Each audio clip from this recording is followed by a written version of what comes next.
Ladies and gents, just when you think the football season's over, bang, here are the European Championships. Here at SMG&T, we are proudly sponsored by Manscaped. Whether you've got the Fellaini booth or the Declan Rice smooth, always use our products to get the best effect. Use our code SMGT for 20% and trim yourself up even when it hurts. Have a great day. Keep it safe.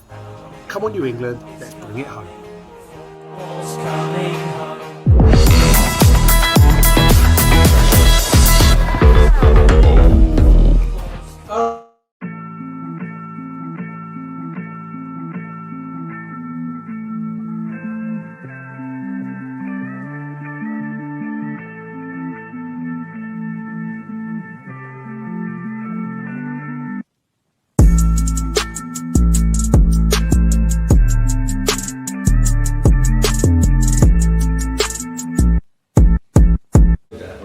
Good morning, guys. Welcome to Saturday morning G&T. New scenes, different to last week.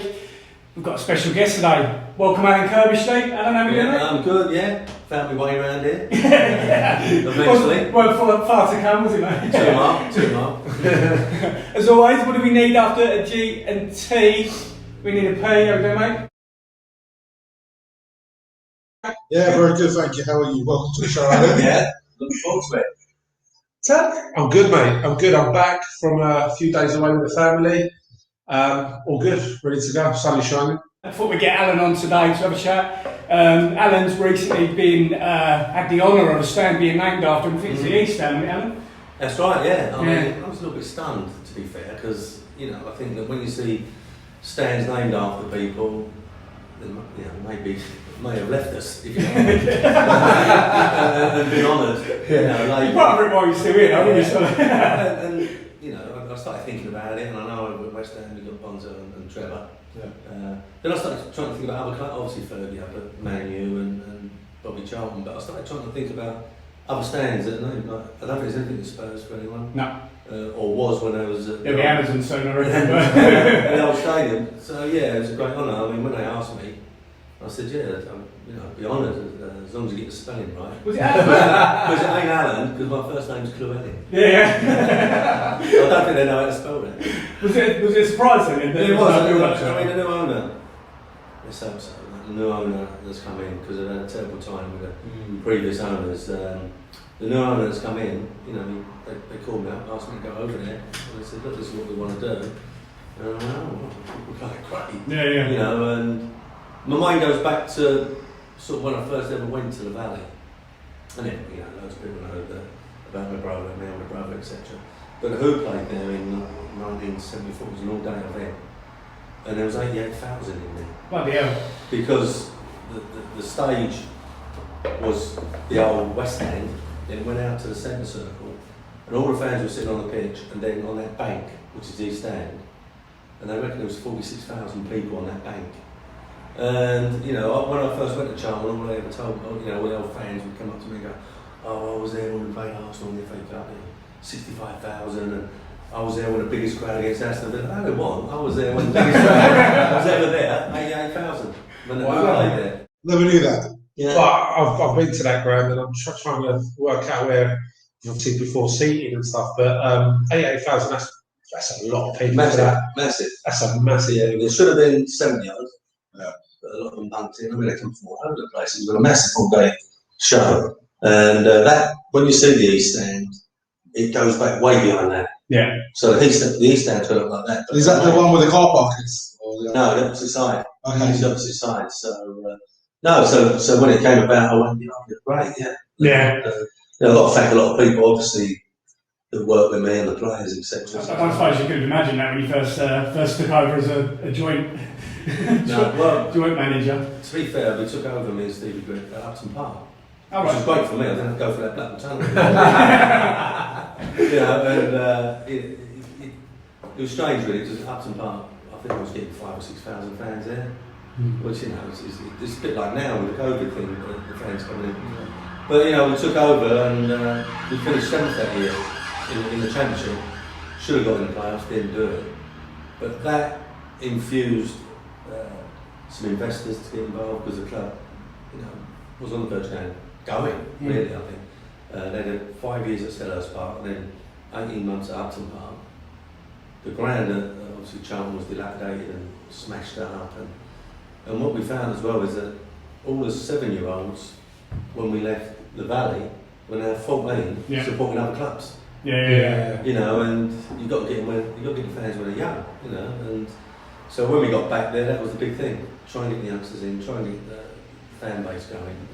Because it's all residential around there anyway, isn't it? Well, yeah. Well, And we had a thing that it was very difficult for coaches, like team buses, to get into the Valley. And if they come in the wrong way, if the driver wasn't used to the way of getting into the Valley, coming the wrong way, you can't back it out. You can't. And we thought, great, they're all stuck on their bus and they've all got the ump and whatever. So we made it difficult off the pitch, and we made it difficult for everybody on the pitch as well. Yeah, in the build-up, I was watching a lot of the old games from the Valley and whatnot. I was watching some of the I think it was 3-3 with Man United and those sort of games. I'm thinking, like, from where you began there to where it ended up with, like, Roy Keane was on the pitch there, like, and those sort of players, how far that come. No wonder there's a stand name at that stage, mate, if I'm honest. Well, what happened, when we went back, we sold Robert Lee to Newcastle. Yeah, I sold his son's... We sold Anthony Barnes to Chelsea and raised £1 million, which was a lot more for Robert. But we raised £1 million, and the directors at the time put the rest of the money into buy the Valley to get us back. And we actually went back to 3 sides. One was Condemned, which is at East Stand. Condemned, no one could go on there because it was just a wreck. We had porta cabins and etc. And we played our first game in front of 7,000 to 3 sides. And then over the years, gradually built the club up, built the stadium. Is what it is now, like 28,000 all season. So it was a great journey. I don't think anybody envisaged it'd be that long, 16, 17 years or whatever it was, but that's how it ended up. Yeah, well, as well as that, was it a kind of distinct effort to build the youth team at that stage? Because if you have a look at the Charlton players who've come through now, if you look at, like, even now the lasting legacy of it, you've got Gomez at Liverpool now, haven't you, from that Charlton academy, but you don't realise John Joe Shelby was there. Yeah, you've got Kucheski. good friend of yours. One of the guys like that is Y Scout. When we go to the Y Scout forums and stuff like that, and the 2 guys from Charlton was there. I can't remember his name off the top of my head now. Old boy was probably the newer than to be fair, and he was telling me about Lookman. Yeah, look. And he was saying that he's better than what Sturdy was that age. Yeah. Well, what happened basically when we went to Upton Park? Me and Stevie Grip took over. I was thinking about it the other day. We were signed up as players still, but we're 34. We weren't really get played a couple of games that year, but we had 13 players when we took over. But that was all. We had a spine of really experienced players. Bob Bowler in goal, Simon Webster went to West Ham, Steve Gain, Johnny Bumstead, Colin Walsh, Gary Nelson. So we had and sprinkled around it was young players. If they were good enough, they got a game. Yeah. So that was all coming through. As I said, Scott Minto come through, Sean Noonan, as you say, Kucheski, Parker. If they were good enough, they got a game. You don't come through there as well, didn't you? Well, Defoe was there as well, wasn't he? West Ham. We was there for a bit. We had Defoe. Harry nicked him, didn't he? Yeah. Well, we got to the tribunal. Harry's nicked him at 16. They nicked our chief scout as well, to be fair, Jimmy Hanson, who went over. I think Harry asked the question, how comes all these kids coming from Charlton?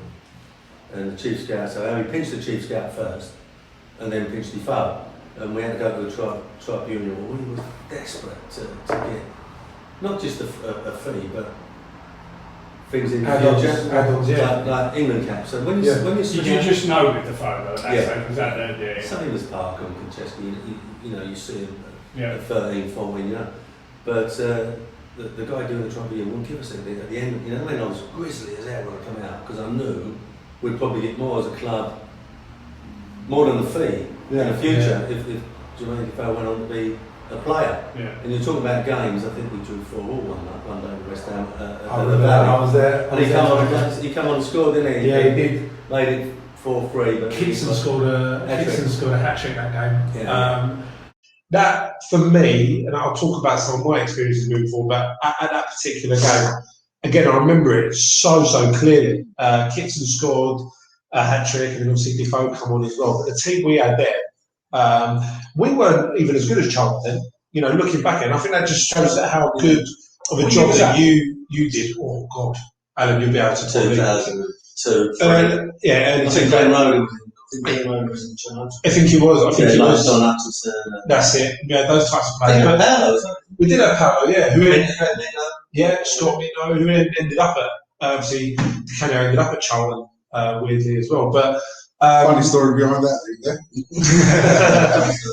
But just going back to your time at Charlton, I don't think people of a certain generation will realise what a great job you did there. Not only establishing them as a top tier team, but obviously they're pushing on to a top 10 team. As fans, we can be quite guilty as sometimes wanting to press the button too early and wanting to change. And I felt like with Charlton fans at that stage, I think just before you left, there was that kind of aura of it's time for a change where you was in that. And look at what's kind of happened with Charlton now. Do you think fans at the moment are wanting to press the button a bit too quick? Yeah, and I think Mark Noble came out a couple of years ago talking about, I think one of the managers, it might have been Billick, might have been under a bit of pressure, and he said, well, you know, when Alan Curbishley first went to come to West Ham, I mean, we didn't win for 10 games. Yeah. And, you know, the button could have been pressed then, because I think at the moment, you think probably the manager's got 9 games. If he has 9 bad games, he's under real pressure. Unless it's, no disrespect, I know Daichi really well, unless it's a Burnley, or a club that perhaps you associate with not being in the top, being down the bottom. But yeah, you know, they can make decisions like that. I mean, my big decision was, or the club's big decision, is that we won promotion at Wembley against Scotland, which we had to do because if we hadn't won that day, then I'd have lost half the team. That club went on to the final, and you know, if we'd have lost, I'd have lost at least 4 players. I knew that. Because we got promotion, we kept hold of them. We got relegated the next season, last game of the season, and you know, because we'd done the finances properly. So when we went into the Premier League, a third of the money went on players, a third of the money went on the stadium because we still building stands, and a third of the money went in the bank for a rainy day. And obviously, when we got relegated, we never had to send anyone. We sold Danny Mills to Leeds for $4.5 million or something, a lot of money then at the time. But we didn't even do it. Yeah. It was a good move for him, so we said, you know, that was one of the things about us, that if a bid did come in, invariably the player got a chance to move. So one of our incentives was, well, you do well for us, and a big boy comes in, you know. The only time we got a big Grizzly was when Chelsea came in with Parker. And we was 4th in the league. That was only about 7.5 mil, if I remember rightly. That wasn't a lot of money. Was it that much? 12. Was it 12? 12 mil, but still. 12 and Carlton Cole. Oh, was it? Online. Online, that's right, yeah. So what happened, the big thing for me was we got relegated last game of the season, so I've gone around the chairman's house to discuss what we're going to do. We knew that Leeds were coming in for Mills, and what's the plan? And he said, well, let's sit yourself down, have a cup of tea, and I thought, oh, well, how's this one going to go? And he went, I'm going to give you a new 3-year contract. So, all right. I mean, the money didn't go up too much, but he went, no. He said, you know, we're all coming along together. You've done exactly what we've asked you to do in terms of the monies and etc. So we're going to give you a 3-year contract. Let's get on with it and see if we can get back up. Which is what we did. You know, as I say, we sold Millsy, but we spent the money. Got Ben Kylie as a keeper. Andy Young was a good player. We went straight back up. Yeah, Ben Kylie was a good. I remember you had Sasha Illich in goal. Wembley. Yeah, Wembley. Yeah. Character he was, wasn't he? So he was a bit of a character. He went to West Ham. He came to West Ham, I got Mike Small in exchange because I can't remember what happened to the keepers at West Ham at the time, but we done a swap. We got Mike Small, who I needed centre forward because I had a load of injuries. Harry needed a keeper. I don't think he played too much. Sasha only played 1 game. I think he might play 1 game. Played 1 game. Yeah. But he turned up one day and asked for a trial. He just turned up at the training ground and asked for a trial. And the gate man let him in. So now he's come in and he's walking around. And we said, well, right, get changed. And that's how it happened. Could you imagine doing that? Especially with COVID. He got changed. Even before that, mate. We ain't bad. We ain't bad. Then we kept him for a week. Then we kept him for a couple of weeks.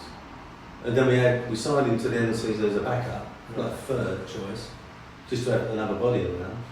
And then we went on a bit of a run. The second choice keeper was injured, and we put him in. And we had 8 clean sheets going to Wembley. What a story that. 8 clean sheets going to Wembley, and then he lets 4 in at Wembley. So what's going on? Well, talking about Wembley, I wanted to point your attention to how happy you all looked.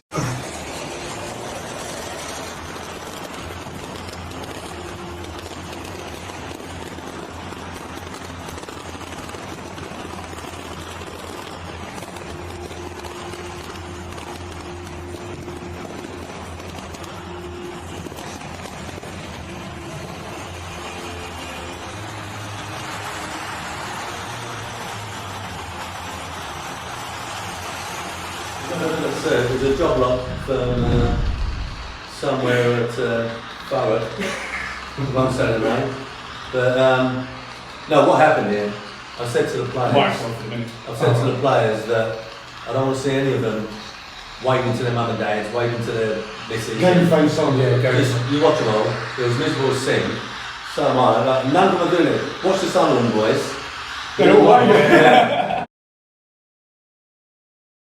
So I said to Kings and all them, like, you make sure that we go out and we're focused, but I was a bit too focused. Yeah. I think at the time, if I said to them, like, I think if we go out with our shorts around our ankles, we might win. As a manager, you want to be able to believe in your manager that whatever he says, you will do, because that's what I think after seeing that Sunderland kit, I think he was always going to win, to be honest with you. I mean, that's a shocking kit, Well, Sunderland kit. The thing about that game is that there was 75,000 fans in there, all red and white. Yeah. Both teams are red and white. And he come out, obviously Reedy was used to it, boy, man. I mean, I know Reedy since we were like 15. And, you know, looking around the stadium and thinking, wow, this is it. This is it. And funny enough, the 2 dugouts were like that. And as the penalty game, old Pop Robson was part of the Southern coaching staff. And we're shouting at each other, bloody hell, you know, let's score again. And, you know, it was just one of them days where Reedy afterwards come in my dressing room and congratulated every single player. Right. Wow.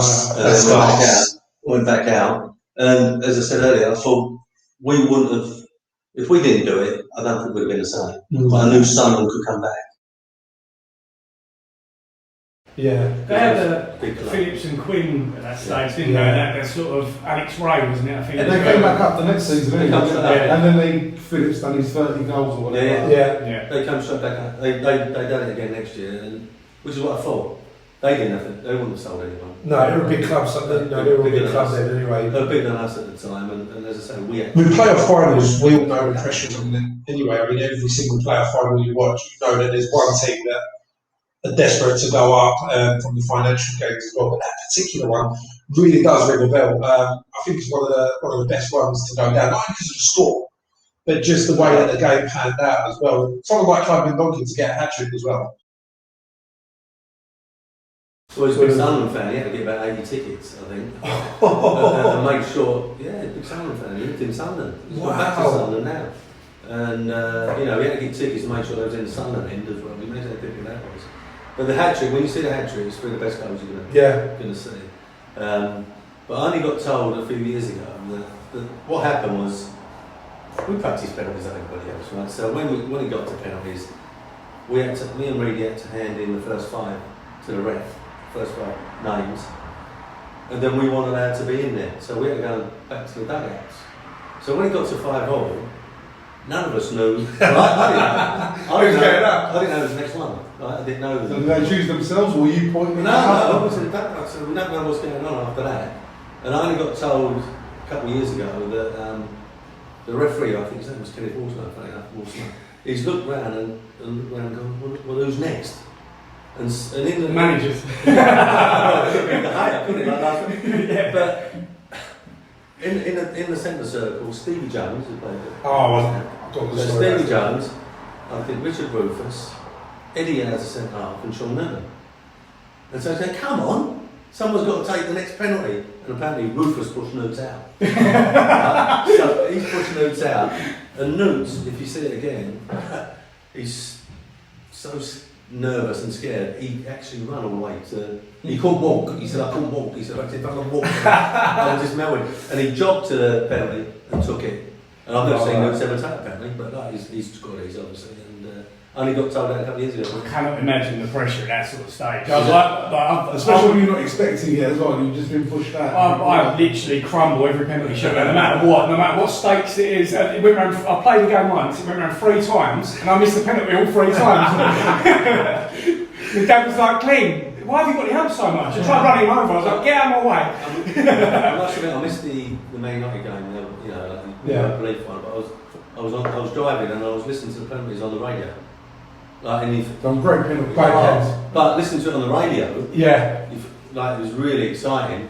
I mean, imagine like being there. It must have been mad. I didn't listen to it, but I heard Dean Ashton was like amazing at the commentary for the penalties on the radio. I didn't. Was he? Yeah, apparently, but he was on with you at West Ham. Had a striker really. We didn't have To be fair, he was injured when I turned up and never really. He's one of those guys. You look at it, and he got injured on England duty. Oh, was that? Right, so he went England injured. He could have been unreal. We wouldn't have kept on to him. He was that good. But every game, left foot, right foot, header, and he was unbelievable. And he's one of those that we really missed out on. He was fantastic. Yeah. Kind of think of him, obviously not as prolific, but that sort of Shearer stamp. 100%. For me, he's like what Harry Kane is. He had that potential. He had potential, everything, mate. Sean Wright Phillips done him on England duty. Well, I was there. It was at Man United's training ground, and I was there for a league managers meeting. We had to have a league managers meeting because I'm on the committee with Fergie and whatever. And Fergie went, "You've got to come to me. I can't come to you. I'm too busy." So we all had to go to the training ground and have this meeting. And that was obviously England were training, and that's when he got injured. Yeah, and when I took over at West Ham, they said to me, "You weren't far off," but he was. Yeah. But he did play. So when I brought Bellamy in, I think we player played. he was for us. We played pre-season friendly at Ipswich, and Dean played with Bellamy, which is what I wanted. And it was sold out, and the Ipswich fans were giving it to him because he was a Norwich player, or whatever. And Bellamy. Yeah. But I never really see them two together after that. That was a mad partnership. That was it. 100%, yeah, on full form. You look at Bellamy. Well, I didn't running around. The plan was him running around and Dino to be. I mean, he scored a few goals for me. He did, yeah. He got back, but it was taking his toll. The ankle. Yeah, it's interesting. He had to think about running before he ran. You know what I mean? He had to make sure his feet were sort of in the right place so he could. That's the sort of thing Michael Owen says as well. Ever since the sort of hamstrings are going, he thought about what he was doing rather than just instinctively doing it. I remember one game. We went to Reading. It was Reading away. 6-0. No, not that one. I remember there was New Year's Day. I remember that as well. I left at half time. Sorry. I might be shouting the curbs out, mate. But I was sat in that when we got beat 4-0 to Charlton. Yeah, both lots of fans were sat. No, we loved it. But there was one game we were 3-0 up within 20 minutes, and Bellamy and Everton were playing out of their skin. I'll never forget it. We just lost 6-0 the year before it was, and within 20 minutes we were 3-0 up. Yeah, and Bellamy was out of this world, and I remember it so clearly out there. But that's just one of the memories I've got of your era there. Are we moving on? We're moving on to West Ham. Sure, Clark. Let's just jump back onto Charlton quickly because there's a couple of players that I wanted to touch base with you. I noticed, I didn't even realise this. John Barnes signed for Charlton. Yeah. I didn't know that at all. Still at Newcastle and not playing, and that's when the deadline day was in March. So a couple of months before the end of the season, and we sound like Jesper Blomqvist as well from there. We needed a bit of a lift and a bit of a face, and Barnesy was it. It was interesting because he was a really good lad. Really, I never met him before, and he come in. As I say, we went down, but he gave a bit of a speech. We came back in went down on a Sunday. We had to beat Sheffield Wednesday, and we needed Southampton to beat Everton, and it went against us. So we've all come in the next day. Obviously, I've got to let people go and things like that because we're not a Premier League club anymore. And Barnes would go and done a speech. and said, like, you're a great bunch of lads, get it together, you'll definitely go back up next year, no problem, blah, blah, blah. And then he walked out and went off to Celtic. Was he playing manager, didn't he? Yeah. I went, well, right, John, but no. He was playing a bit more defensive at that stage, wasn't he? He was more of a holding midfielder around. He could play anywhere, really. Yeah. I mean, he could play anywhere. Once he went on his left foot, anything could happen. Yeah. But his first game for us, I said to him, look, I've not seen you play. I ain't seen you. You've got to play in the reserves at Welling. Welling United. That's where Charlton played the reserve games, right? How did you take that? I went, yeah, that's fine. I said, trouble is, John, when you drive there, you can't park outside the ground because you'll get a ticket, right? You've got to park anywhere, ticket. Right, you didn't care. Yeah. It wasn't going to bother him a ticket. So, Probably a score back then as Yeah, well. no, he was good. He was good. Yeah. There's another one, famous centre-back pair in Costa Fortune, but George Costa from Paulo. Yeah. He was a loan signing, wasn't it? At the time? We were scrubbing at the back, and I'm going to a game. I think we're playing Newcastle, and I'm just getting to the back of the tunnel. I got a phone call from an agent, and it was about George. And I'd been to the Euros the year before, and I'd seen him. And I went, George Costa, yeah, he's available, like, you know, loan fee and all that sort of stuff. But then I went through the tunnel. And then, no, but I'm spinning. I'm like, oh God, I'm supposed to be thinking about the game, Newcastle. George, George. Anyway, cut long story short, we played the game, we drew in Newcastle. And then I told the chairman that we can get George, I think we've got a chance with George Costa. He went, yeah, come down, let's see if we can do it. Phoned back the agent, yeah. He came over that Sunday, George, and we was having a big dinner. There was a big valley dinner or something for someone, and it was all in one of the stands. And George turned up at the ground. But he had like about 6 photographers with him, like Portuguese photographers, because this was a big thing in there. And apparently what happened, he was playing for Porto, and he got substituted.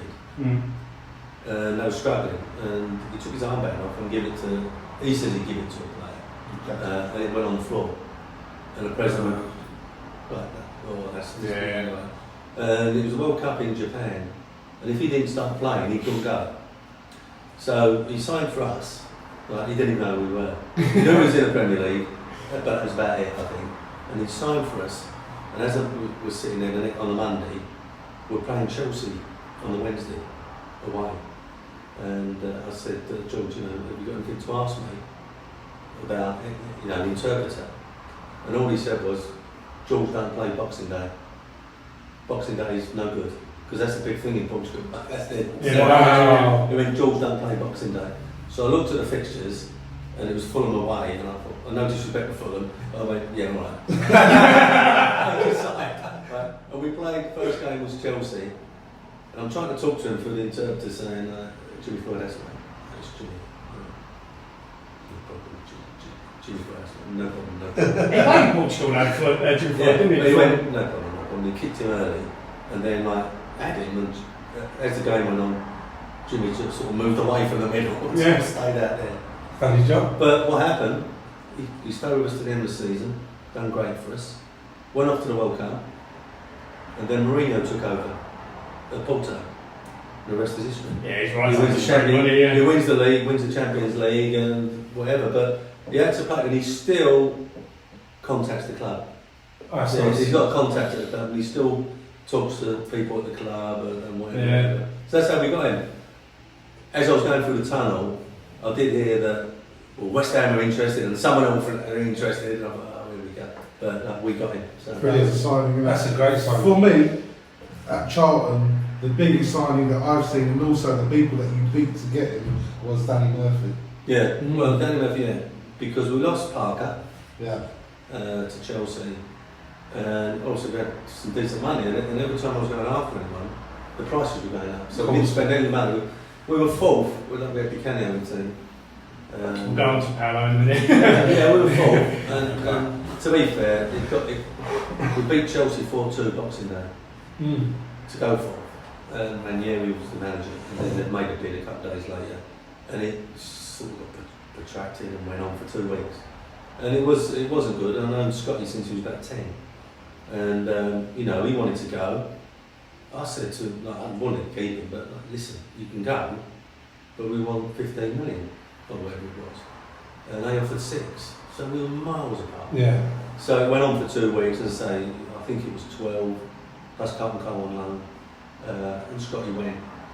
But I remember Paulo come and see me and said, you've got to let Scotty go. And I said, I know, but I've got to get the right money. You know, but anyway, we got the right money. Well, we got 12 million plus whatever, but I couldn't spend it. And with no disrespect, but we signed Jerome Thomas from Arsenal. Yeah, but- Jerome Yeah, Thomas. yeah, That's yeah. winning, wasn't he? yeah, we signed him for 100 grand and that was it. And I couldn't spend the money. And then in the summer, obviously we finished 7th and you know, we're moving in a different direction. And Danny came up and he was going to go talk to Spurs and we got interested and he decided to come to us.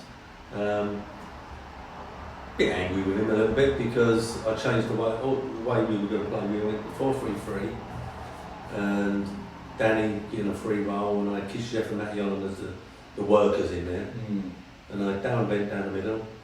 Romadale, who was lightning, and Jerome Thomas. So we Get went that off these players, didn't you? we went 4-3-3 and we were very quick up top. I had Danny who could see the pass and I had the workers behind him and we was decent side. Yeah. Well, look at that season Darren Bent had because of that. Oh, Bentley was he was fantastic. great. Bentley was fantastic. Yeah. And we signed him from Ipswich for 2 million, I think. And they sold him to Spurs for 16. Yeah. But we had a decent season, but Spurs come back in for Danny. And he wanted to go. This time he wanted to go because I think they changed their manager. That couple of years Again. now. Yeah, and I was a bit disappointed, obviously, because I Build a team around him, really. bent over a little bit. Yeah. So was he only there for that season? Then? Yeah, a season and a bit, I think. And went to Spurs and played like 4 or 5 years at Spurs. He was that great then, And didn't then he? went to Fulham and done really well. Yeah. Yeah. Fulham. And I see him now and I still get a bit grizzly with him. It's like, isn't it? But I did, to be fair, it's the way teams are playing now. 4-3-3, lots of pace up top, and we had it. I mean, Romadale, if you ask me the biggest disappointment, it'd probably be Dennis. Because I brought him in because he Danish came, wasn't he? Yeah. Danish Romadale. Right. Yeah. From PSV, wasn't he? He was the quickest player thing they've you've ever had, seen. Yeah. And Bentley was quick, but not as quick as him. And Jerome Thomas was quick, so we had flyers up top. And but he came into the team, and he was doing more defensive work than attacking. And I sat down and I said, "What on earth are you doing?" And he went, "Well, you know, I'm a foreign player, and I understand you have to do all that in the Premier League. You know, you have to do both jobs." Yeah. I said, "Yeah, but you're doing the defensive work more than that." What you're required I to said, do. so forget about that for a little while and keep going that way. But it was a little bit of a disappointment to me. I think that you know he didn't produce what he should have done. He came with a reputation as well. I mean, I remember before at PSV, he was like, He played for them. I think he played until he was 38 yeah, because he kept that pace. But you know, you sign some players and you think, great, this is as you say like Danny and Romadale, and you bring someone in for nothing and you get like. yeah. Great Something just player. clicks. Yeah. Talking about bringing players in for nothing. Touched upon it earlier. Canio. Oh, he didn't come in for nothing. We're sitting in the middle of Loughton right now, and I've heard rumours that you see his address. Down there, and no. How did that come about? I mean, I've heard that there was it's like an actual free transfer list to sent around. Yeah, that's out now. It would be out now. PFA sent out free transfer list, and on it is obviously the player and contact details. When it came through, I was looking at it, and Canio was a free as well from Arsenal. So I'm looking at it a little bit. And I saw Paulo, and I'm thinking, I started mulling it around a little bit, and I thought. I started talking to my coaching staff, and they were going, he's a bit lively and whatever. But I thought, they said, phone Harry. I went, no, because Harry had left. I thought, I ain't going to phone anyone because it might influence me either way. Yeah. So I started thinking about it for a little while. And I thought, right. So I looked at the address, and I phoned the number, and it went straight to a foreign ringtone. So I saw the address, and I went round there, and he had these gates and whatever, and ringing the bell, nothing. So I put a note in the post box. Listen, if you want to have a chat with me, I'm happy to have a chat with you. And about 2 days later, they phoned me up. The agent phoned me up and said that we're in Italy, but we come back Sunday and have a chat with you. So we went round to his house. So I went round with a guy called Jeff Materi, who was my European scout, who could speak 3 languages. Went round with the chief executive, Peter Varney, and the chairman, Richard Murray. So we all went round to see Paulo. He must have loved that. He's Well, that type of guy. he He loves it. So we went and met him, and you know, a bit of wrangling, and you know, one or two laughs about it, but he ended up signing for us. And I just, the thing about Paulo is I got him on a different level. I got him. Listen, if it had been 6 years earlier, it might have been a bit of a tough job. But I got him at the end of his career, 34, and he knew he was a young side, and he knew like Richard Wolf was at the back, like Parker, Kucheski, and he knew about us as a team, but he didn't really know about us. He knew we was through the tunnel and all that sort of thing. But that's how everyone knows Charlton there, through the tunnel. but he didn't know the history of the club and everything else. But he came in, and I think he knew he was going to have an impact. The players were going to be looking, even the senior guys like Matty Holland and whatever, were going to be looking up at him. And I think he felt more of a teacher. He took that ball. Yeah, we're cutting cards, I said, on loan. Yeah. And he came off one day and said to me, "It's one of the best kids I've ever seen, Carlton Carl. But you can't do this and can't do that, and I'm going to have a chat with him. Do you mind if I have a chat with him?" And I went, "No, you don't." That's exactly what he That's wanted. and that's what I wanted. And you know, I could see. I remember, I think someone said to me, Paul Kucheski used to have a poster of that on his wall.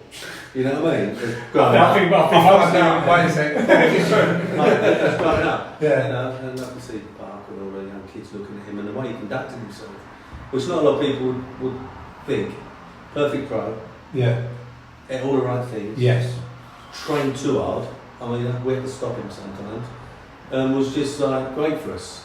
Done the season, and if you ask Paulo, he'd go, "I was part of the Charlton team that finished the highest position ever," right? Because we did. We finished 7th that year, and then got to the pre-season for the following year, and you know we'd agreed that he was going to stay, and we played a pre-season friendly at Luton, and he was dreadful. Like he was not with it, and there was something wrong. And I sat the players down in the centre circle. We started having a go at one or two, but I left him out. And as he was walking off, I said to him, "What's going on? You know, what is happening?" He went, "Lacho want me, and I've got to go." He said, "They're my team, and I've got to go." I said, "You could tell me that a couple of months ago. I'd have got someone else in." He said, "But no, it's only just happened." And so we let him go. He wouldn't have done any other opportunities at that sort of age. No, that was his team. Yeah. So he done what he done. And if you talk to the players at the time, at Charlton, it was more about his mentoring of the players. His performances were good. I mean, if you ask any Charlton fan now, we're losing 1-0 to Arsenal with about 10 minutes to go, and we get a penalty. He did it, and he dinked it. He dinked it. Yeah, I mean, I'm sitting there. Matt Holland's a penalty taker, but he's grabbed the ball and he's put it down, and I'm sitting there thinking, and he dinked Lehman, and I just think there was 25,000 Charlton fans that have never seen that. No. Never seen that before. No one, no disrespect to any Charlton. He did that for West Ham as well. Was at Anfield, first game of the season. Right. Gone 1-0 down, and we get a penalty. He comes up and he dinks it in. And I remember being there just thinking, we're at Anfield, we've not won there for about a million years, and you dink it, we lost 2-1 anyway. But he still dinked it, and it was like, the guy was amazing. We had Adam Newton on the show going back a few months, and he was talking about his time with the Canio at West Ham, if you remember.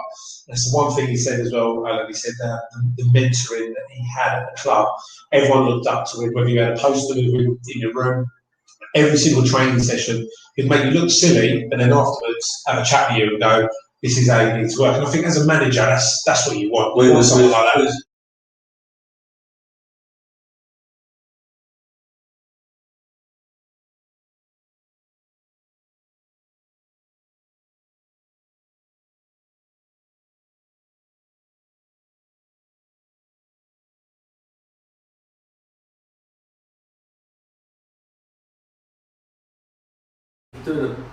After we had Sky cameras there, I was coming watching a bit of training and was doing a bit of finishing, and I was out on the right hand side, I can't remember Luke Young, whoever Luke Young, I can't remember. and someone else, a couple of guys on the left, and we're just crossing and finishing.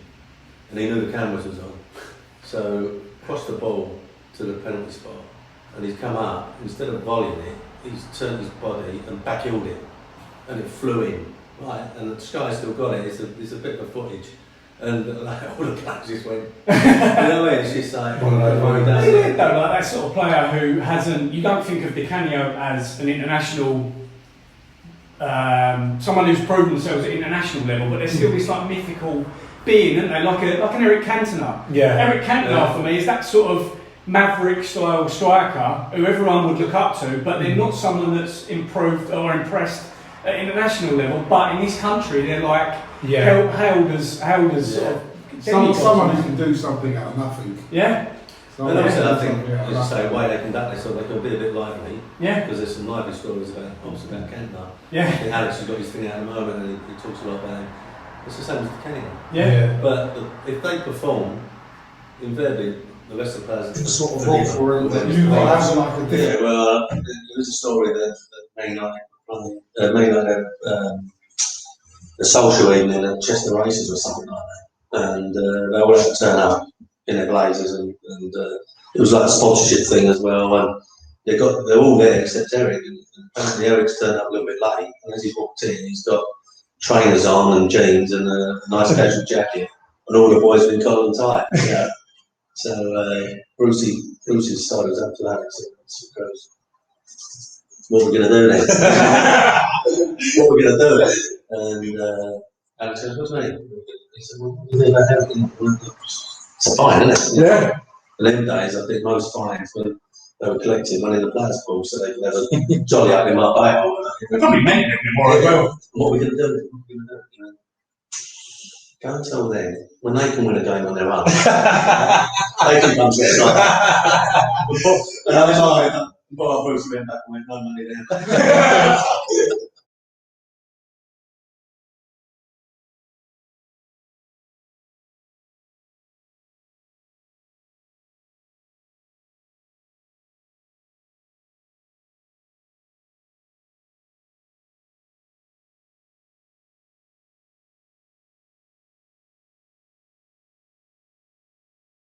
Well, we've gone on to the Canio, but you left Charlton, mate, and then you went to West Ham. How did that come about? I didn't actually realise you was doing a lot of media in the meantime. Is that? No, what happened? I left Charlton.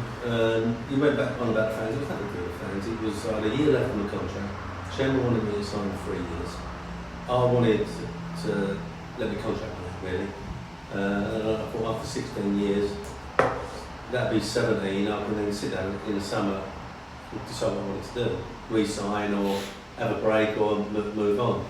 Chairman was unhappy with that, I can understand it. He's saying, you want to sign blah blah blah, and you're going to put them on 3 or 4 year deals, and you're only on one.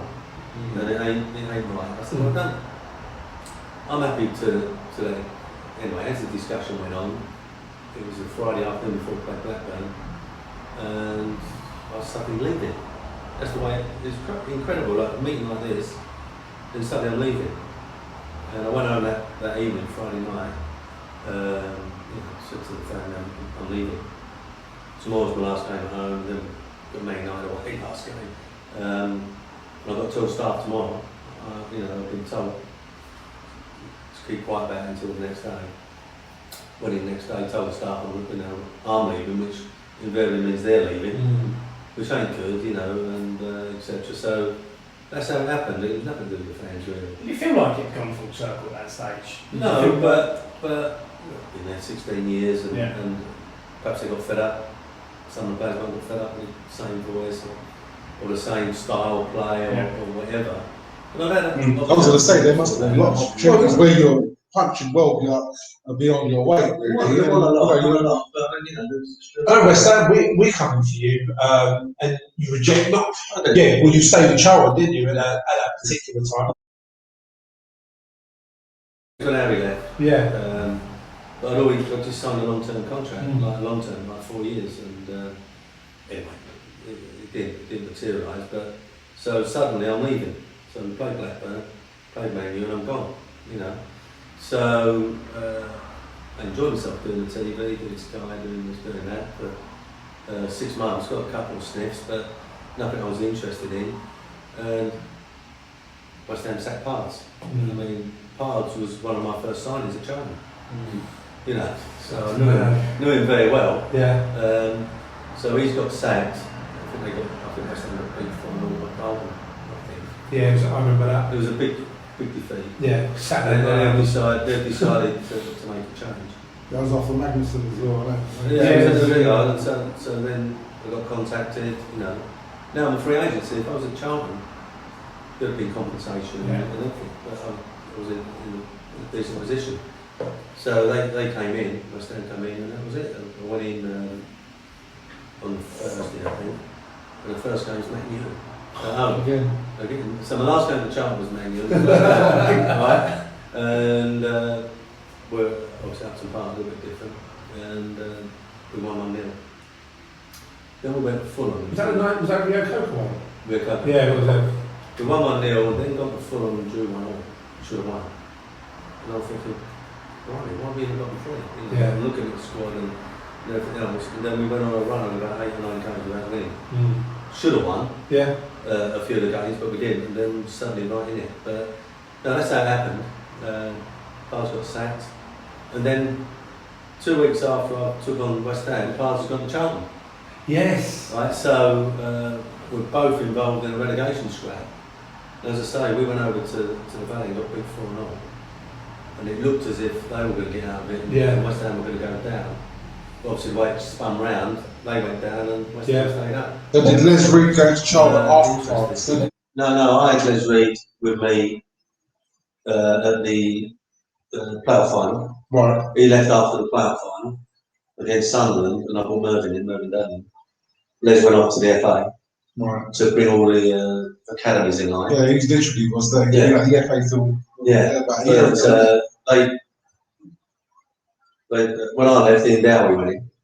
I mean, this is how football is, I suppose. I've done 15, 16 years, and Ian Dowie got 15 games. Yeah. So then, when Ian went in, he brought Les in, a little Mud Robson. Yeah. So he brought him, he's done really well. He was first team coach at Beacon, just one promotion. So they went in to help Ian, and then it all went bonkers. And his brother Glenn does a bit of coaching for us, Glenn Robson. Oh, is it? Yeah. Well, so then, you know, Paulo took over. And you know, that was it. I got to West Ham, so that was it. You know. What was that like for you, being first of all an ex-West Ham player, but then also a fan? I know when you speak to ex-professionals and stuff like that, obviously you've got your club, but football is very different because Charlton becomes such a big part of your life. What was it like going back to West Ham and being the main man, the pressure, the family, your friends? It's a journey. Yeah. No, see, I was emphasising, I wasn't going back as an ex-player. I played like 90 odd games. Yeah. I was going back as a manager. Yeah. And when it was being like it was on there before, I didn't think I was in the right. I just signed for Charlton. I didn't think I was ready. Yeah. And to be fair, I'm glad that with the experience after what happened. As I said, with Dunlop and first two counts, they went on a real terrible run. No, so I went back as a manager. I was always thinking I've gone back as a manager, not as a top player that's gone back to their club. And I've done my apprenticeship, I've done my 15 years, you know, as manager. So now I'm going into a club that, in all fairness, I thought, you know what, we could do one or two things, and it's my biggest disappointment. Yeah. When I get down to it, it's my biggest disappointment because what happened to me should never have happened. Yeah. And I had a chairman who was a bit wayward, but Edgar Mason, who was full on and wanted success. So the plan was to stay up, which is obviously what we did by Skybet, etc. The next season to bring players in who were young and had a bit of Champions League experience, top 4 players, if we could. And that was going to be around a few years. So that's when I got Parker in and Bellamy, Fulbert. Upson. You know, so I brought Limburg. Was it that time? Yeah. Players that was because Fulbert snapped his Achilles. Yes.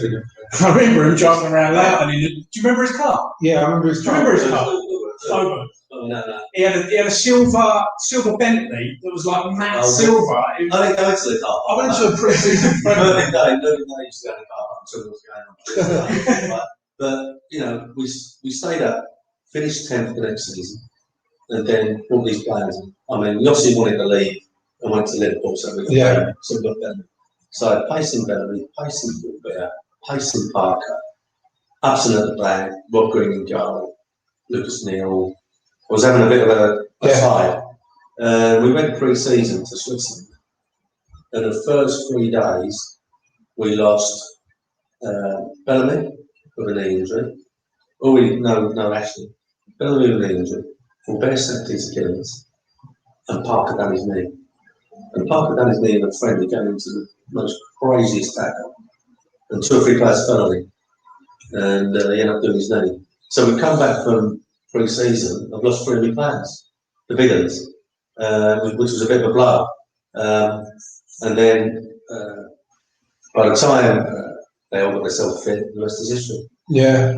Well, again, like you said, I remember going to a pre-season friendly. I mean, a dag with Forbear, and he was so quick, and he was just like, "Who is this guy?" And also, I remember looking at all the YouTube clips, which I never do anymore because it never works. Everyone is brilliant. Everyone's brilliant. But like you said, you had a little bit of luck like that. For me, just going back to that season when we stayed up and the pressure of that, I remember driving up to Old Trafford for that game. But the few games before that, do you remember the Blackburn away game when it was hammering down with rain? We scored a goal at World of Goal, and in this day and age, we'll be given because it was before goal line technology. To put it into perspective, lads, it didn't go anywhere near behind the line. It hit. Really close it was, about that much. It hit Tevez's foot while he was 1 foot on the line. Tomorrow hit it, he's jumped up and he's hit his back foot and gone out. Players have gone off and celebrated. We're right there. But it was before goal line technology, and Howard Webb was the ref, and he's giving it. We're 2-1 up after going 1-0 down, and this is it. And then we're going into these final few games, and we had a massive game at Arsenal with Zamora scoring, Everton as well, and Zamora played such a big part in that. Everyone goes on about Tevez, but for me, Zamora was unreal. Lucas Neal, people like that you mentioned. What was it like going up the M1 up to Manchester on that last game of the season, knowing that we not only need to get something, but we need to maybe rely on another result as well? Because Sheffield United are playing Wigan. Yeah, I know what I was like. I was beside myself. But what was the changing room like? You had a young Mark Noble in there, he was only 20 years old. You've had Lucas Neal, people like that. What was it like gearing them up? Well, it was on a great run though. Yes. You know, and people forget, you're right to say about, it's not about Tevez, but it's not. No. I think we kept 5 clean sheets. Yes, Ginge and Anton at the back. And Rob Green. Yeah, McCartney. Rob Green at Arsenal was incredible. Zamora scored a wonder goal. Yeah. Scored a great goal against Everton. And we beat teams that were in the top 4 or 5. Everton, Bolton. Yeah. Who was going for Europe. You know, so it Bolton at that time. We've been 3-0 up within like 20 minutes. It wasn't just we're playing teams, average teams. We played some pretty good sides in that, but there was momentum. And I think if you look at it, I may be wrong here, but I think I used 13 players. And after the Blackburn game, because we got beat 4-3 by Spurs. That's right. And we're 10 points down. I'm still not over it. Terrible. They keep showing, don't they? Oh, no. What's that? Pogson Terry. I'm still not over it. We're 3-2 up. Zamora scored within like 2 minutes to go. I think we're done. I was buying a car. I was in Enfield by a car craft it was. They had it on the screen in there. Yeah. And they was trying to get me to sign the paperwork and I was watching it and the Postal Terrier one went in and I was just... Is that remembering that put your roots on? Yeah. Anyway, moving on. So we lost that. And we're 10 points behind. I think with 10 games to go. But we played okay. Yeah, we did. So it gave me the first chance really to keep the same team. Going to Blackburn, kept the same team roughly, I think it was, and we got a bit of luck. We had no luck before then, and we got a bit of luck obviously with the penalty. I think Tevez got a penalty. Yeah. The ball didn't go over the line. But then that was it. So once again, that week in training, it's the same squad, same players. Everyone's up for it. We all know, they know what they're doing. You ain't making 2 or 3 changes because you've been beat again. And then we go into the next game and win. And so it's the same team again. As I say, I think it was 13 players we used in that. We won 3-0 at Wigan, I think. Yeah. And I think that was a turning point because Wigan was around us and Yeah. whatever. We won. That was a good performance. We won there, yeah. Comfortable. It was comfortable. I think Paulo scored. Yeah. And so suddenly. That's when you know you're comfortable with He's come in and it wasn't working for him, but he scored. So we know what we're doing. And there was, as I say, a couple of changes. And then we got to Old Trafford, and obviously things were happening, and you hear what's going on. But then when Carlos scored, I mean, if he was at the game, I think they had 20 shots. Yeah, I was there. You know, and everyone talks about what Warnock said about Wigan's side. Well, he played a few of them himself, right, at Sheffield United during that running. Yeah. Because Sheffield United beat West Ham 2-0 at Sheffield United. Yeah. And on the Tuesday, they went to Old Trafford. He made 6 changes, Warnock. Got beat at Old Trafford.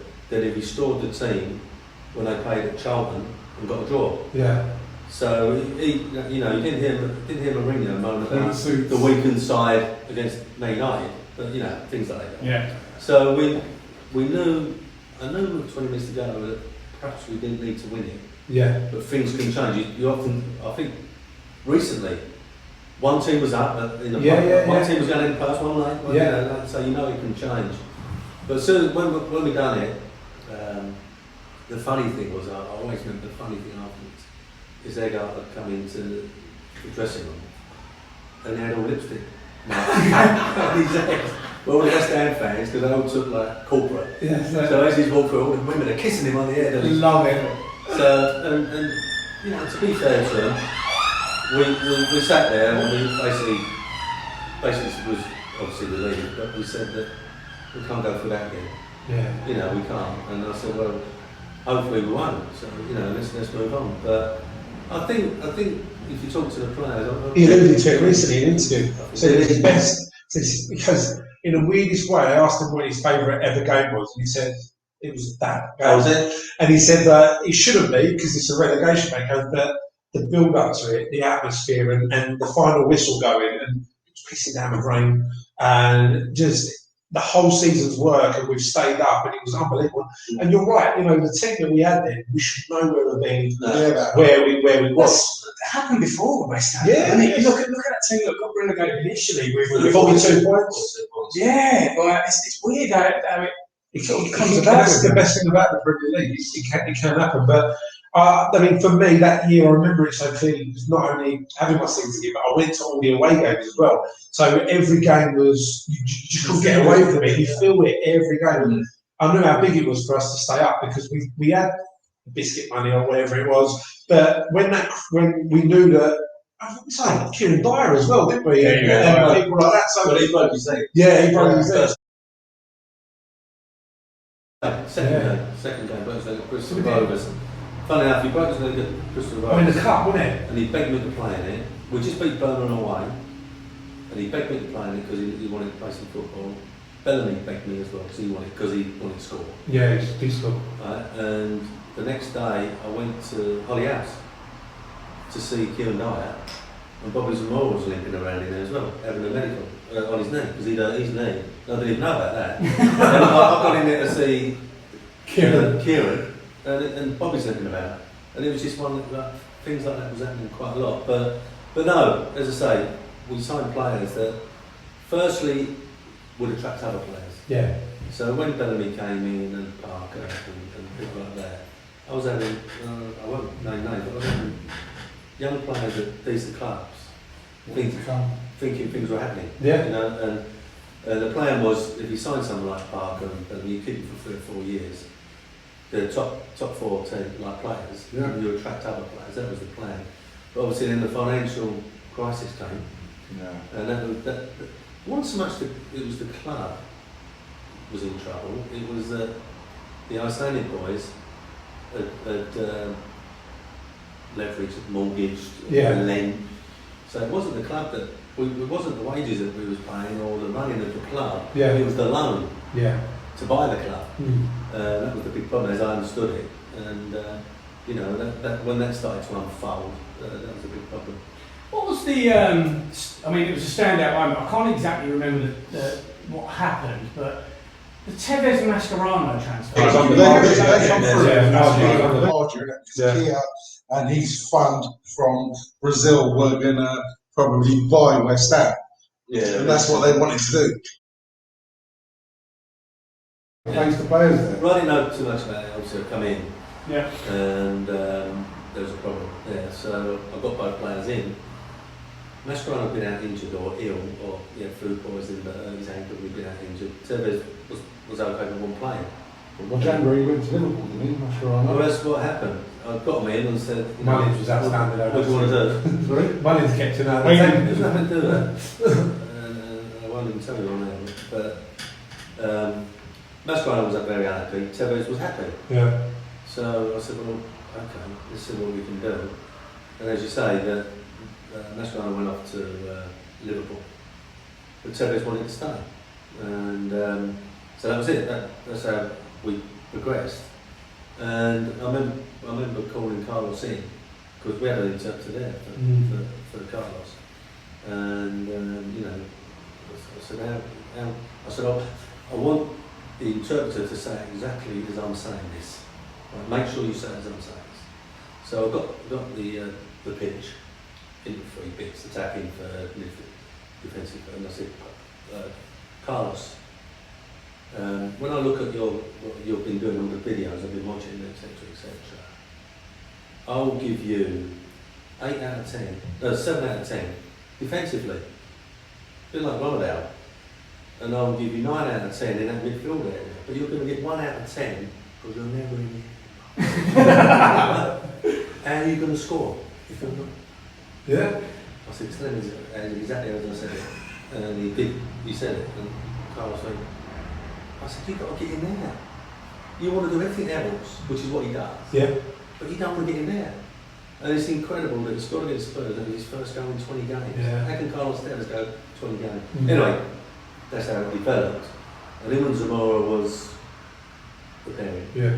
Which obviously upset one or two, like Teddy and 1 or 2 others. And Harewood as well, wasn't he? Yeah, Teddy was there towards the end. Teddy was there, and Jamal and Harewood, but that was a parent. You know, Bobby would That lead the works line. well, wouldn't it? Bobby would lead the line, Tevez would drift around, and you had Matty and Beaumont going that way, we had Yossi going that way, Nigel and Mark, it was holding, so, and then the back 4 was settled. It was all Rob Green, so it became a settled side eventually.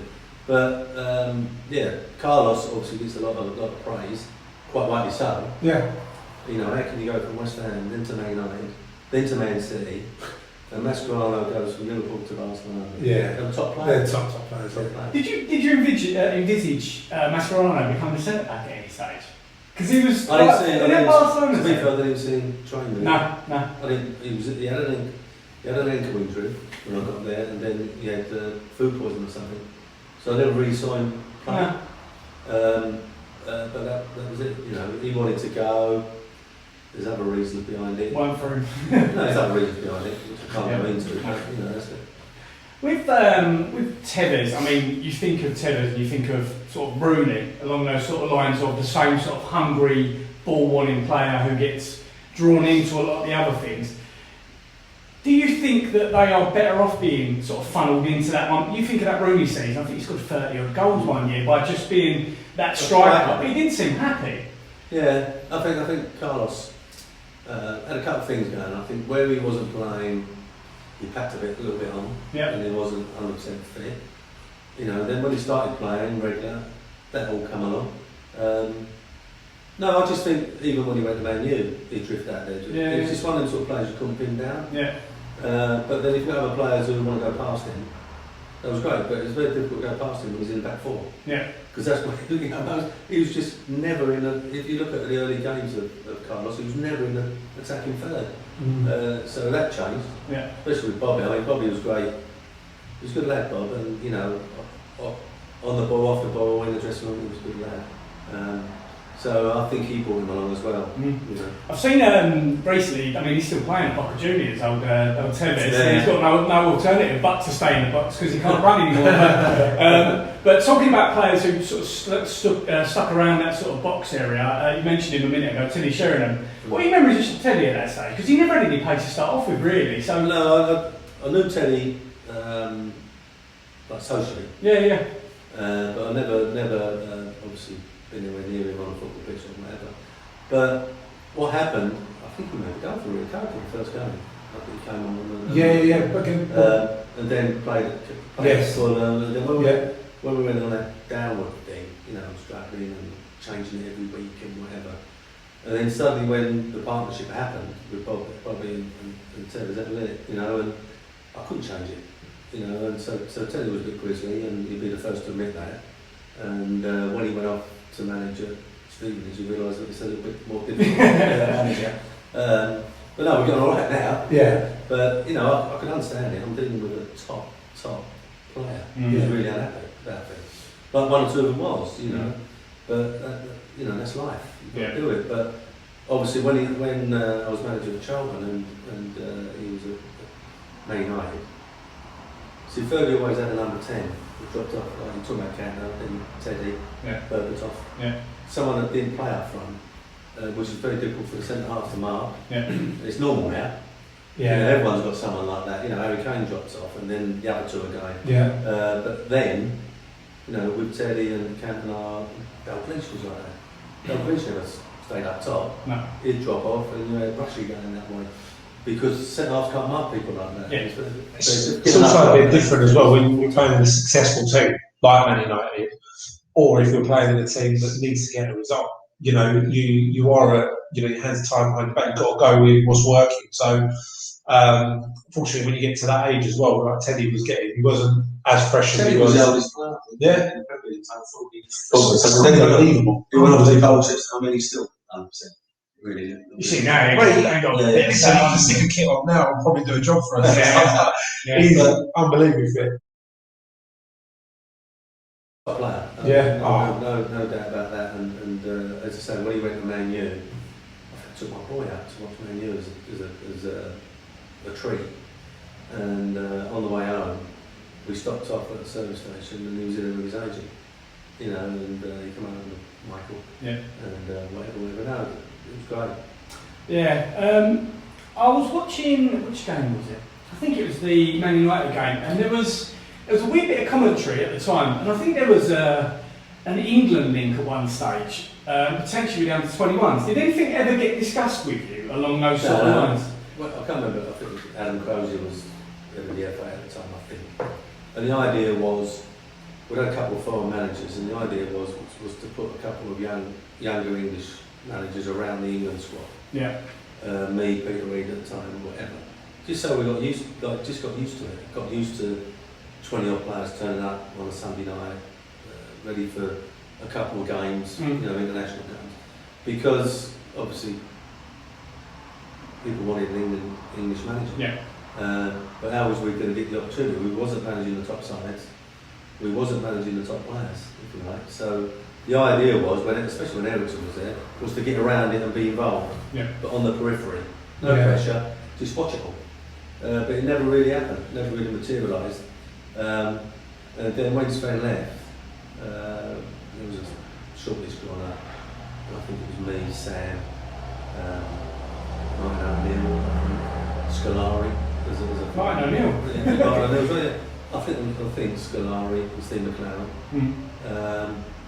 And then at meetings, interviews were arranged, but I couldn't go on my one because we had a quarter-final of the FA Cup replay.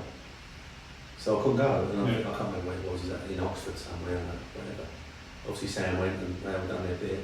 So that was it really, it petered out. And I always thought it was going to be Steve anyway, because he'd been working with, first he'd been working with Sven, secondly he'd been working with the top players at Man United, which is what you need to.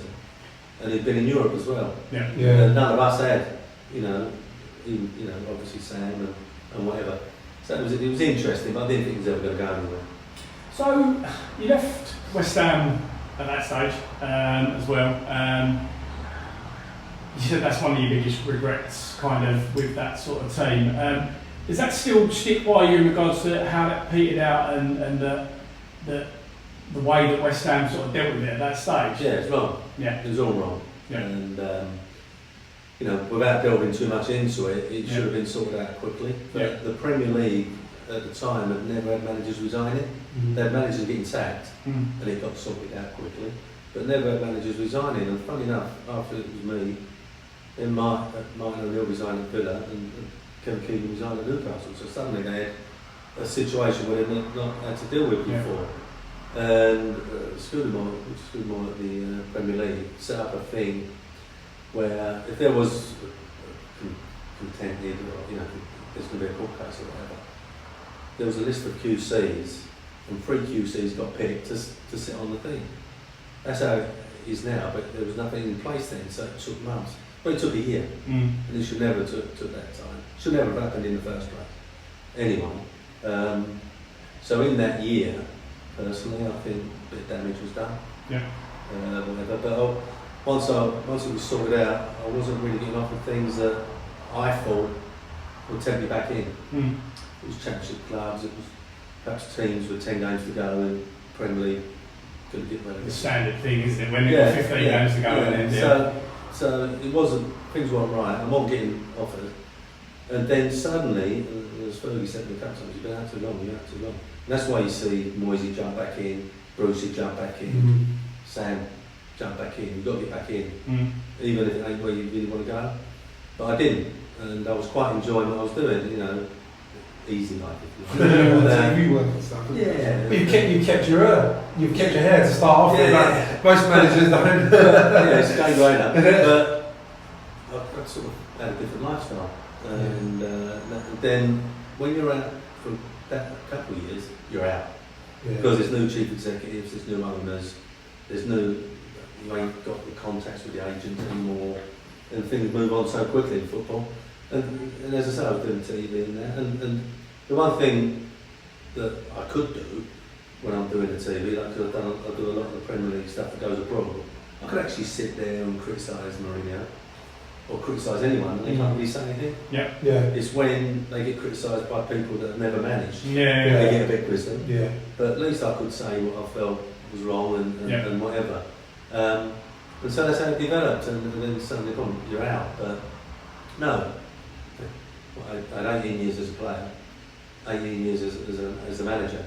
And so, Well, it's good to see you still in the game in some capacity, whether it be, like you said, as a TV pundit or just being in and around it. I know you've been doing some work with with a betting company. what I did do, funny enough, I went into Fulham with Rennie Runderstein, who got given a job. Yeah, as a consultant, as a bit of experience, because the league managers. Who was that under? Who was the chairman? Shahid Khan.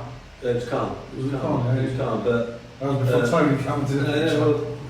Martin Yole got sacked, and Rennie Runderstein was one of the coaches.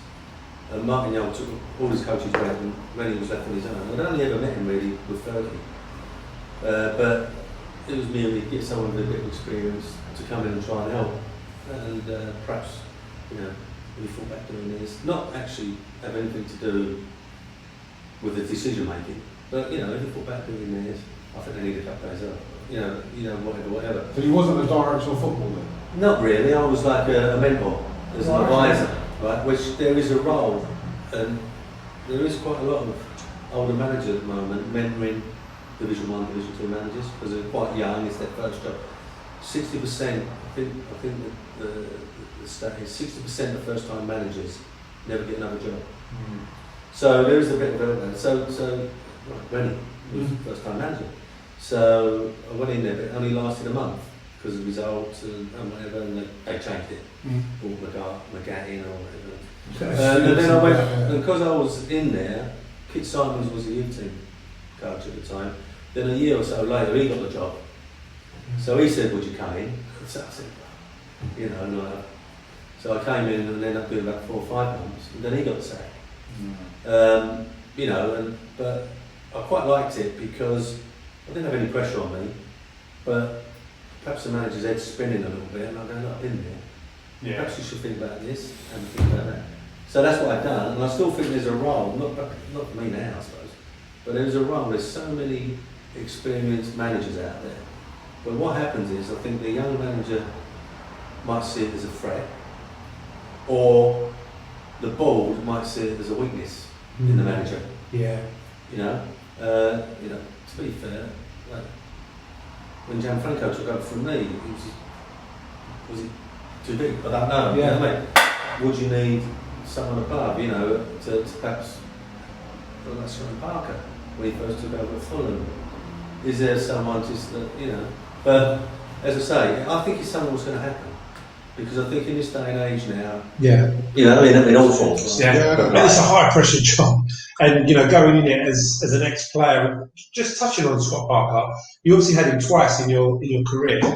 Could you see certain skill sets that he had in the change room that he was going to be a manager? Because let's face it, I know Fulham went down, but I thought he done a great job, and I really wish they stayed Not up. really, but he developed it later. Right. When I went to Not at West Ham as well. No, I didn't think so. There's a fan's point of view when you're looking at it. You see him as that leader on that Well, pitch. it was more of a leader on the pitch than on quite of it. But a bit like him and Lee Bowyer. Yeah. Very similar. Fantastic players. But I didn't see it happening. But when I went to Fulham with Rennie, he was actually playing. Yeah. And he was taking his badges in. Right. And listen, I don't know the ins and outs of some of the appointments at football clubs, but it's very difficult to know if you ain't had no experience. You can't just walk in with 30 players and have to deal with the coaching and the other side of it, which is what's going on. But no, I didn't think things got really. I mean, Gary Rowett at Millwall, which I had him at Charlton. I did see it in a little bit. But but two of them grabbed their chances and they're both up there. The job he done at Charlton. Kept them up, didn't he? I saw that firsthand because we were there with Naby, working with Naby Sarr, the centre back, and we were there at the games at the Valley and that whole thing when we all went onto the pitch at the end of the game. It was incredible. Were you there? Yeah. As I say, the previous thing that went on at Charlton, that's where we started. It done for me a little bit because you got them up into the championship. That was a good championship side. And then it just Taylor was scoring goals there as well. Josh Hunt from West Ham. They had Gallagher from Chelsea. They had a good side there, and it unravelled because of the finances. But no, going back to them younger managers, they shouldn't see it as a sign of weakness if they make a phone call to someone. Come and have a look at us. Tell me what you think, because. You know, it's a lonely job when it's not going well. Well, Solskjaer's got it even at Man U. If you look at some of the backroom staff, and he's done a great job as well. But you know, I think it's so important, as you just said as well, that they need to give them a little bit of support because they're coming out. And listen, just because you're a good player, don't make you a good manager. So if you've got a bit of support around you, certain decisions with handling players and stuff like that. For me at Man United, I see that Alex Ferguson's still got a massive role there. With his hand on top of Solskjaer's head. Yeah, not as much. I think he's got the old Mick Phelan. Yeah, he's Phelan. He's got Phelan who's been there and done it and been through it all. Doesn't want to be a manager, wants to be the coach. And he's brought a couple of young players in. The makeup of your coaching staff is important as well because. You know, there's some things that players just wouldn't divulge to the manager, but might to a coach. Yeah. Knowing that the coach will do it, and it's a softer conversation. But you look at sort of in general life, you only really learn from your mistakes, don't you? When things are going great. Yeah, but sometimes you can't. But you've got 9 games. But I mean, look at Solskjaer. Look at him at Cardiff, or look at David Moyes. Look at David Moyes after the Man United experience. Sociedad, look at Sunderland. Sunderland, and now look at him. He's a better manager now than he was when he was has played such a big part of that as well. And most people won't even know who the West Ham back coaching staff are because they're not necessarily come with huge credentials before.